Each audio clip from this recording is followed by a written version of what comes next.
Hello students, आज हम BSc third semester unit number 7 theories of coordination chemistry, ठीक है। तो इसके कुछ एमसीक्यू क्वेश्चंस देखने वाले हैं। जैसा कि आप जानते हैं एग्ज़ाम्स की डेट आ चुकी है, 24 जनवरी से हैं। तो अपने फ्रेंड्स को भी ये वीडियो शेयर कीजिएगा। पहले क्वेश्चन है हमारा, संयोजी बंध सिद्धांत के विषय में निम्न में से कौन सा तथ्य सही नहीं है। तो वैलेंस बॉन्ड थ्योरी वीबीटी के लिए इनमें से कौन सा जो फैक्ट है वो सही नहीं है, गलत, ठीक है। तो पहले ही देखते हैं, यह सिद्धांत 5 उप संयोजक संख्या के जटिल कॉम्प्लेक्स के बनने को स्पष्ट नहीं करता। सही है ये तो। यह जटिल कॉम्प्लेक्सों के स्पेक्ट्रा को स्पष्ट नहीं करता, ठीक है। यह जटिल कॉम्प्लेक्स के रंग के विषय में स्पष्टीकरण देता है। तो देखो, वीबीटी जो है वो कभी भी कॉम्प्लेक्स कंपाउंड के कलर्स के विषय में कोई भी स्पेसिफिकेशन नहीं देता। तो इसका जो करेक्ट ऑप्शन है वो आपका क्या हो जाएगा, सी हो जाएगा, ठीक है। ऑप्शन नंबर सी क्या होगा, करेक्ट होगा। वीबीटी कलर्स को एक्सप्लेन नहीं करता कॉम्प्लेक्स कंपाउंड के, ठीक है। अगला क्वेश्चन देखते हैं, क्रिस्टल फील्ड थ्योरी निम्न में से सबसे पहले किसने दिया। तो भैया क्रिस्टल फील्ड जो सिद्धांत है आपका, निम्न में से सबसे पहले किसने दिया था, ठीक है। तो इसका जो ऑप्शन नंबर ए है आपका, बेथ तथा वॉन ब्लैक, क्या है, बेथ तथा वॉन ब्लैक। तो इसका जो करेक्ट ऑप्शन है आपका ए हो जाएगा। अगला क्वेश्चन देखते हैं, हैंस बैथे है ये, ठीक है, हैंस बैथे तथा वॉन ब्लैक। अगला क्वेश्चन है हमारा, क्रिस्टल फील्ड थ्योरी के अनुसार मेटल लिगेंड बंध की नेचर, प्रकृति, मतलब जो आपका मेटल लिगेंड जो बॉन्ड है उसका नेचर कैसा है। तो आपका क्या है, ये विशुद्ध आयनिक होता है, प्योर आयनिक होता है, ठीक है। क्रिस्टल फील्ड थ्योरी के अनुसार मेटल लिगेंड का जो बॉन्ड है उसका जो नेचर है बच्चे वो कैसा होता है, प्योर आयनिक होता है। ऑप्शन नंबर सी इसका क्या हो जाएगा, करेक्ट ऑप्शन। अगला क्वेश्चन देखते हैं,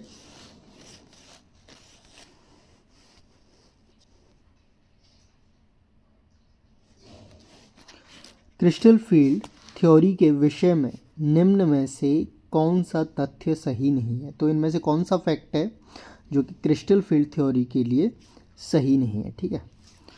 तो इसका जो ऑप्शन नंबर आपका डी है, इस सिद्धांत के अनुसार धातु तथा लिगेंड के कक्षकों का अतिव्यापन होता है। मतलब ये कहना चाहता है कि इस थ्योरी के अनुसार आपका मेटल तथा लिगेंड के जो ऑर्बिटल्स होते हैं उनके बीच ओवरलैपिंग पाई जाती है। तो आपका ये कैसा है, आयनिक बॉन्ड है।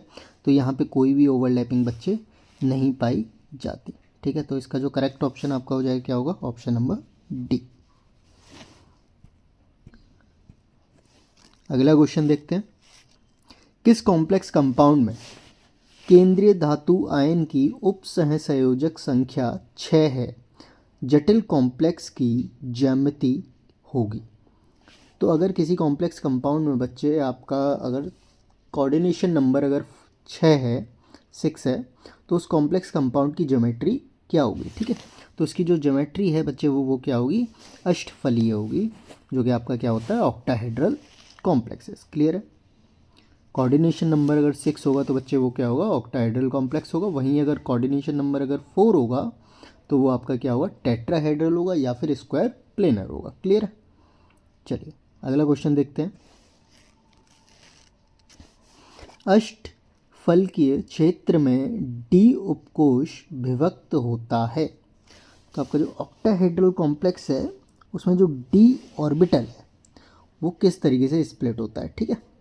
तो इसका जो ऑप्शन नंबर क्या है, सी, निम्न ऊर्जा के T2G तथा उच्च ऊर्जा के Eg उप ऊर्जा स्तरों में, ठीक है। तो आपका जो लो एनर्जी लेवल्स किसके होते हैं, T2G के होते हैं, तथा हाई एनर्जी लेवल्स किसके होते हैं, Eg के होते हैं, जो कि आपका सब क्या है, सब एटॉमिक ग्रुप्स में बढ़ जाता है, ठीक है, T2G और EG, जिसमें EG आपका क्या होता है वो हायर एनर्जी पर होता है और T2G और जो T2G होता है वो क्या होता है लोअर एनर्जी पर होता है। ठीक है, तो क्वेश्चन नंबर 6 का सी ऑप्शन करेक्ट हो जाएगा। अगला क्वेश्चन देखते हैं। अष्टफल के क्षेत्र में क्रिस्टल क्षेत्र विखंडन ऊर्जा डेल्टा ओ तथा क्रिस्टल फील्ड विखंडन पैरामीटर DQ निम्न प्रकार से संबंधित है। तो आपको रिलेशन यहाँ पे बताना है। जो आपका क्रिस्टल फील्ड थ्योरी में स्प्लिटिंग एनर्जी है डेल्टा ओ, ठीक है, वहीं आपका क्या है क्रिस्टल फील्ड स्प्लिटिंग जो पैरामीटर है क्या है DQ, उन दोनों में रिलेशन क्या है। तो ये बच्चे हमारा क्या होता है delta O equals to 10 DQ, क्या होता है delta O equals to 10 DQ। ठीक है, तो इसका जो करेक्ट ऑप्शन आपका हो जाएगा क्या होगा ऑप्शन नंबर डी।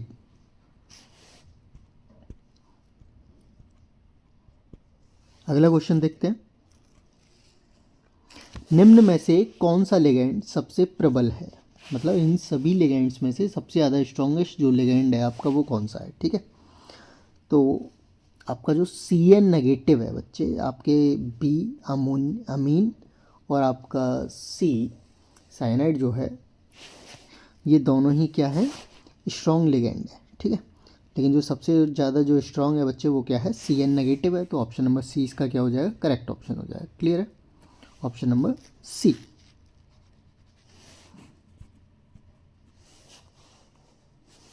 अगला क्वेश्चन देखते हैं। निम्न में से कौन सा लिगैंड सबसे दुर्बल है। तो इनमें से अब बच्चे सबसे ज़्यादा जो वीक लिगैंड है वो कौन सा लिगैंड है। ठीक है, तो जैसा कि हम देख पा रहे हैं आपका जो CO है कार्बोनिल जो है वो सबसे ज़्यादा स्ट्रॉन्गेस्ट लिगैंड होता है। अमीन भी आपका क्या है स्ट्रॉन्ग लिगैंड है। H2 आपका वीक लिगैंड है, लेकिन जो सबसे ज़्यादा जो वीकर है वो बच्चे क्या है Cl नेगेटिव है। तो ऑप्शन नंबर ए क्या हो जाएगा इसका करेक्ट ऑप्शन हो जाएगा Cl नेगेटिव। अगला क्वेश्चन देखते हैं। निम्न में से कौन सा लिगैंड केंद्रीय धातु आयन पर प्रबलतम लिगैंड क्षेत्र उत्पन्न करेगा। ठीक है, तो निम्न में से जो कौन सा लिगैंड है वो सेंट्रल मेटल आयन पर स्ट्रॉन्गेस्ट लिगैंड फील्ड प्रोड्यूस करेगा। ठीक है, तो इसका जो करेक्ट ऑप्शन है आपका क्या है बच्चे वो NO2, क्या है NO2 नेगेटिव, क्योंकि इन सभी में सबसे ज़्यादा जो स्ट्रॉन्गेस्ट लिगैंड है बच्चे यही है NO2 नाइट्रेटो आयन। ठीक है, तो इसका जो करेक्ट ऑप्शन है आपका क्या हो जाएगा ऑप्शन नंबर बी हो जाएगा NO2 नेगेटिव। अगला क्वेश्चन देखते हैं। NH3, CN नेगेटिव तथा F नेगेटिव, ठीक है, लिगेंड्स की क्षेत्र शक्ति निम्न क्रम में होती है। तो आपको ये ऑर्डर में बताना है कि अमीन है CN नेगेटिव है तथा F नेगेटिव है, इनका जो ऑर्डर होगा वो क्या होगा लिगेंड फील्ड स्ट्रेंथ में। ठीक है, तो सबसे ज़्यादा जो स्ट्रेंथ होगी वो बच्चे किसकी होगी आपके CN नेगेटिव की होगी, उसके बाद NH3 की होगी, उसके बाद आपका F नेगेटिव की होगी, जो कि आपका क्वेश्चन ऑप्शन नंबर क्या है सी है। CN negative greater than NH3 greater than F negative. तो इसका जो करेक्ट ऑप्शन है वो आपका क्या हो गया सी। अगला क्वेश्चन देखते हैं। अगला क्वेश्चन है हमारा, यदि अष्टफलकीय क्षेत्र में delta O crystal field splitting energy है तो T2G तथा EG कक्षकों में प्रवेश करने वाले प्रत्येक इलेक्ट्रॉन, ठीक है, तो अगर आपका जो ऑक्टाहेड्रल फील्ड है उसमें डेल्टा O जो है वो क्या है क्रिस्टल फील्ड स्प्लिटिंग एनर्जी है। ठीक है, तो जो आपका T2G है तथा EG है उनमें जो इलेक्ट्रॉन जो प्रवेश करेंगे वो किस तरीके से होंगे। ठीक है, तो आपका जो ऑक्टाहेड्रल में बच्चे क्या होता है हमारा 0.4 जो होता है वो माइनस में होता है, जो कि स्टेबिलिटी का होता है। ठीक है, लोअर एनर्जी पर होता है। वहीं जो आपका 0.6 डेल्टा हुआ है वो हाइयर एनर्जी पर होता है, EG ऑर्बिटल पर होता है। ठीक है, जो कि आपका क्या होता है इनस्टेबिलिटी प्रदान करता है। ठीक है, तो इसका जो करेक्ट ऑप्शन है आपका क्या हो जाएगा ऑप्शन नंबर बी हो जाएगा। क्या हो जाएगा option number B. Option number B हो जाएगा आपका 0.4 डेल्टा O द्वारा स्थायित्व तथा 0.6 डेल्टा O द्वारा अस्थायित्व प्रदान करता है। ठीक है, इनस्टेबिलिटी प्रदान करता है। अगला क्वेश्चन देखते हैं।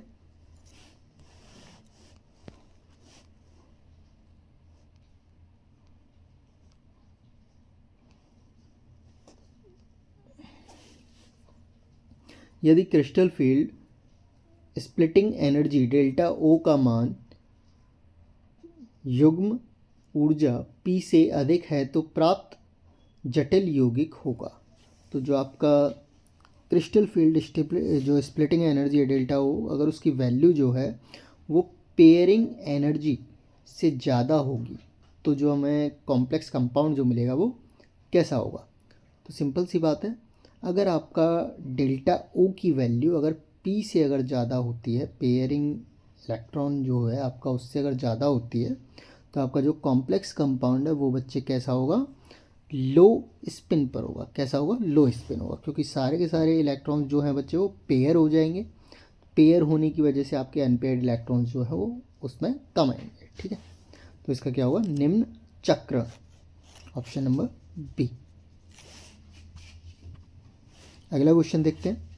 यदि crystal field splitting energy delta O का मान युग्म ऊर्जा P से कम है तो प्राप्त जटिल यौगिक होगा। ये जस्ट उसका उल्टा है, तो इसका क्या होगा बच्चे, उच्च चक्र क्या होगा, हाई स्पिन होगा। ठीक है, तो ऑप्शन नंबर ए क्या हो जाएगा, इसका करेक्ट ऑप्शन हो जाएगा।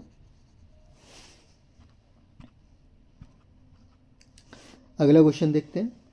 यदि m व n क्रमश T2G व EG कक्षकों में उपस्थित इलेक्ट्रॉन्स की संख्या P औसत युग्म ऊर्जा तथा R इलेक्ट्रॉन युग्मों की संख्या है तो संक्रमण धातु आयन Dm+n के लिए अष्टफलकीय क्षेत्र में क्रिस्टल क्षेत्र स्थायीकरण ऊर्जा का मान निम्न होगा।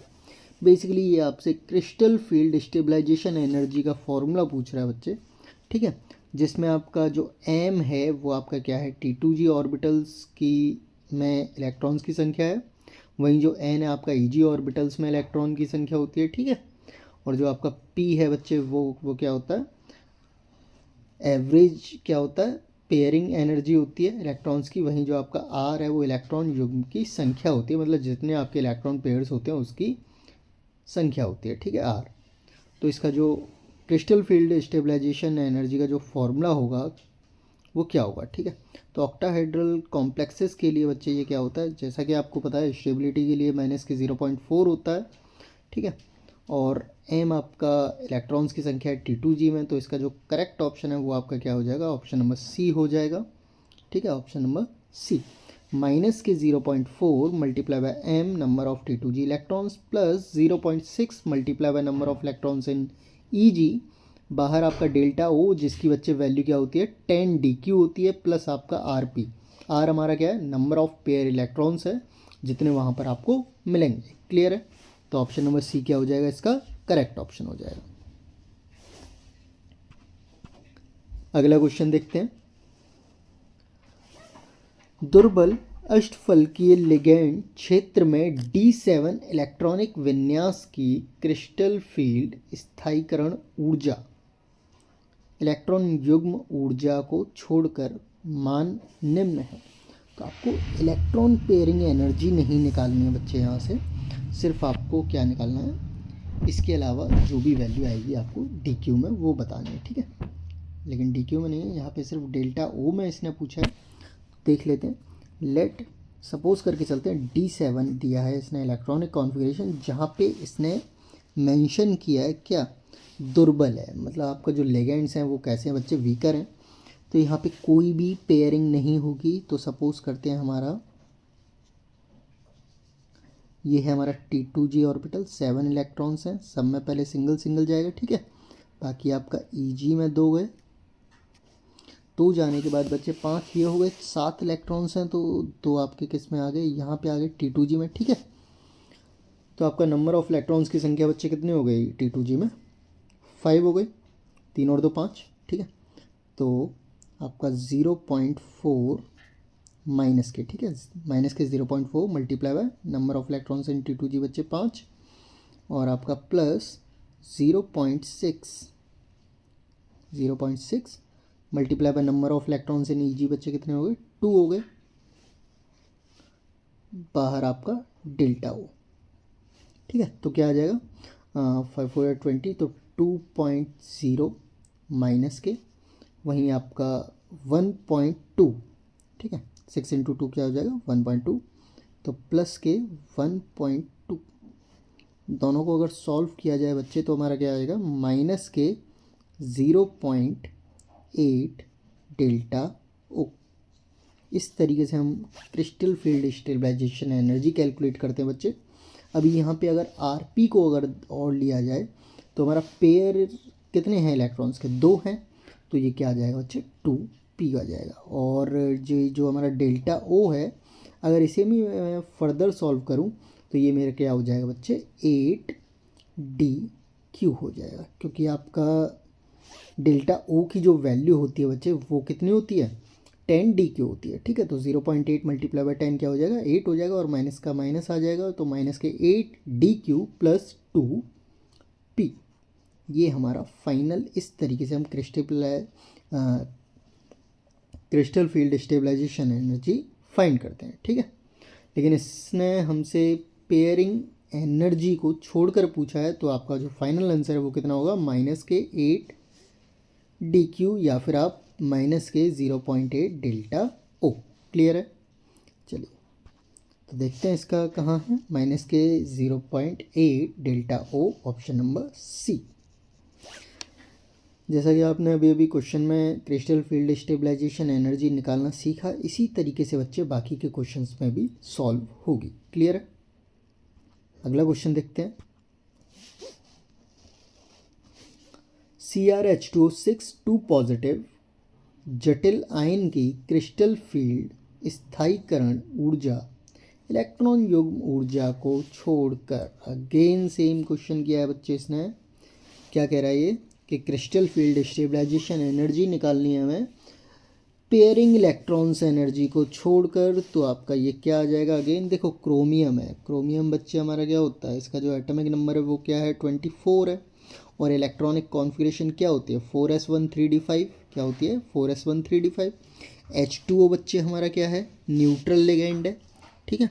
तो Cr पर हमारा जो क्रोमियम की जो ऑक्सीडेशन स्टेट हो जाएगी बच्चे वो कितनी होगी 2 पॉजिटिव होगी। तो 2 पॉजिटिव ऑक्सीडेशन स्टेट हो गई, तो अगर हम 2 इलेक्ट्रॉन्स निकाल दें तो आपका क्या आ जाएगा 3d4 आ जाएगा। क्लियर है। तो नंबर ऑफ इलेक्ट्रॉन्स की संख्या d ऑर्बिटल में कितनी हो गई 4 हो गई। अब वीक लिगेंड था हमारा, ठीक है, तो वीक लिगेंड था तो बच्चे कोई भी पेयरिंग नहीं होगी, तो 3 इलेक्ट्रॉन आपके किस में आएंगे T2g में आएंगे, बाकी का आपका एक सिंगल इलेक्ट्रॉन बच्चे किस में आएगा Eg ऑर्बिटल में आएगा। क्लियर है, यहाँ तक क्लियर हुआ। अब बात करते हैं क्रिस्टल फील्ड स्टेबलाइजेशन एनर्जी के ऑक्टाहेड्रल कॉम्प्लेक्स कंपाउंड है बच्चे। स्टेबलाइजेशन एनर्जी का फॉर्मूला हम लगा देंगे तो हमारा क्या होगा माइनस के 0.4 multiply by number of electrons कितने हैं 3 हैं, तो 1.2 आ गया माइनस के, ठीक है। और बात करें सिंगल इलेक्ट्रॉन बच्चे वहाँ पे है तो 0.6 आपका किसका आ गया प्लस का आ गया, तो आपका कितना आ जाएगा माइनस के 0.6, माइनस के 0.6 डेल्टा ओ। लेकिन अगर मैं यहाँ पे ध्यान से देखूँ तो बच्चे सारे के सारे आंसर किस में वो हैं गिवन DQ में गिवन है, मतलब आपको डेल्टा ओ को कन्वर्ट करना पड़ेगा। तो 10DQ हो गया, तो 10DQ का मल्टीप्लाई कर दो तो क्या आ गया माइनस के 6DQ, क्या आ गया बच्चे माइनस के 6DQ। तो ऑप्शन नंबर हमारा डी जो है वो क्या हो जाएगा करेक्ट ऑप्शन हो जाएगा। इसी तरीके से आप भी कैलकुलेट कर सकते हो। क्लियर है। अगला क्वेश्चन देखते हैं। नेक्स्ट क्वेश्चन हमारा FeCN6 4 नेगेटिव जटिल आयन की क्रिस्टल क्षेत्र स्थायीकरण ऊर्जा इलेक्ट्रॉन युग्म ऊर्जा को छोड़कर, अगेन सेम क्वेश्चन है, crystal field stabilization energy calculate करनी है बच्चे, उसी तरीके से होगी जिस तरीके से हमने अभी अभी की थी। फ़र्क सिर्फ इतना है बच्चे, यहाँ पे आपका Cn नेगेटिव Cn आपको क्या दिया हुआ है लिगेंड दिया हुआ है, जो कि आपका क्या है स्ट्रॉन्ग लिगेंड है, तो जो कि क्या करेगा हमारा पेयरिंग कर देगा, है ना। अब रूल को फॉलो नहीं करेगा। क्लियर है। तो Fe जो है हमारा उसकी इलेक्ट्रॉनिक कॉन्फ़िगरेशन क्या होती है बच्चे, आप सबको पता है क्या होती है 4s2 3d6 होती है, क्या होती है 4s2 3d6। तो यहाँ पे अगर इसका ऑक्सीडेशन स्टेट अगर हम निकालें तो हमारी क्या होगी माइनस के 4 है, माइनस के 4 इस पर चार्ज है, माइनस के 6 इसमें क्या हो गया लिगेंड्स का चार्ज हो गया, तो आपका क्या आ गया Fe2 पॉजिटिव हो गया है, ठीक है। Fe2 पॉजिटिव हो गया, 2 इलेक्ट्रॉन निकल जाएंगे 4s2 के, ठीक है। तो दोनों इलेक्ट्रॉन गए तो आपका क्या बचा, 3d6 बचा। 3d6 के हिसाब से हम कैलकुलेट करेंगे क्या होगा, पेयरिंग में जाएंगे सारे के सारे इलेक्ट्रॉन किस वो किस में जाएंगे बच्चे, T2g में। Eg भी ऑर्बिटल में कोई भी इलेक्ट्रॉन नहीं आएगा, तो नंबर ऑफ इलेक्ट्रॉन्स की संख्या कितनी होगी T2g में, 6 हो गई। 6 मल्टीप्लाई बाय क्या हो जाएगा हमारा, 0.4 हो जाएगा माइनस के, जो कि क्या आ जाएगा, माइनस के 2.4 डेल्टा ओ। तो इसमें से ऑप्शन नंबर ए हमारा क्या हो जाएगा, इसका करेक्ट ऑप्शन हो जाएगा। तो इसका जो करेक्ट ऑप्शन है वो बच्चे क्या है, ऑप्शन नंबर ए, माइनस के 2.4 डेल्टा ओ। अगला क्वेश्चन देखते हैं, अष्टफलकीय क्षेत्र में किसकी क्रिस्टल क्षेत्र स्थायीकरण ऊर्जा का मान 0 होगा। तो इनमें से बच्चे किसकी क्रिस्टल फील्ड स्टेबलाइजेशन एनर्जी की जो वैल्यू है वो 0 होगी, ये हमें कैलकुलेट करके बताना है। तो आपका जो 19th का है ऑप्शन नंबर सी है, क्या है, Fe3 पॉजिटिव। इसकी जो स्टेबलाइजेशन जो एनर्जी है उसकी जो वैल्यू क्या होगी बच्चे, वो 0 हो जाएगी। क्यों हो जाएगी, क्योंकि आपका जो 3 पॉजिटिव है तो नंबर ऑफ इलेक्ट्रॉन्स की संख्या बच्चे कितनी आ जाएगी, 5 आ जाएगी। ठीक है, नंबर ऑफ इलेक्ट्रॉन्स की संख्या 5 आ जाएगी। ठीक है, डी ऑर्बिटल में। तो इसका जो है ये क्या होगा, हाई स्पिन पर होगा, क्योंकि पाँचों के पाँचों इलेक्ट्रॉन्स आपके किस में आएंगे, 2 आपके इलेक्ट्रॉन Eg ऑर्बिटल में आएंगे और 3 आपके किस में आएंगे, T2g ऑर्बिटल्स में। तो क्या होगा, Fe3 पॉजिटिव उच्च चक्रण, इसका करेक्ट ऑप्शन हो जाएगा। ठीक है, ऑप्शन नंबर सी। अगला क्वेश्चन देखते हैं, प्रबल लिगैंड क्षेत्र में D4 अष्टफलकीय जटिल यौगिकों की इलेक्ट्रॉन युग्म ऊर्जा का मान है। अब आपको पेयरिंग इलेक्ट्रॉन एनर्जी कैलकुलेट करनी है बच्चे। पिछली बार हम सिर्फ क्या कर रहे थे, डेल्टा ओ तक की ही कैलकुलेट कर रहे थे, जो हमारी क्या थी, स्प्लिटिंग एनर्जी थी। क्लियर है।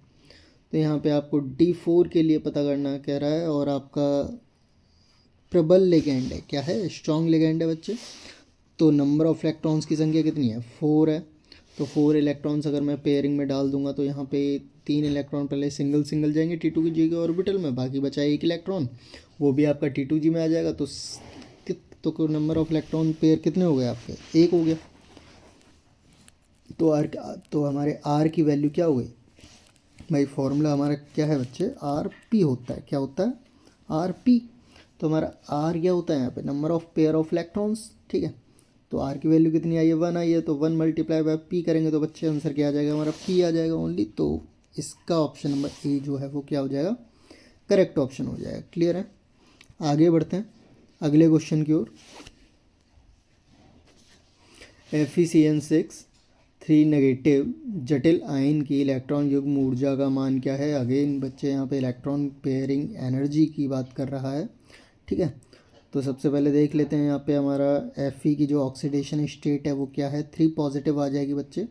क्या आ जाएगी, 3 पॉजिटिव। और आपका 4s2 3d6 इलेक्ट्रॉनिक कॉन्फ़िगरेशन होती है, जिसमें से अगर हम 3 इलेक्ट्रॉन अगर हम निकाल दें तो हमारा क्या होगा, 3d5 आ जाएगा। क्या आ जाएगा, 3d5। और Cn हमारा कैसा है, स्ट्रॉन्ग लिगैंड है। स्ट्रॉन्ग लिगैंड होने के कारण बच्चे यहाँ पे T2g में ही सारे इलेक्ट्रॉन्स की पेयरिंग हो जाएगी।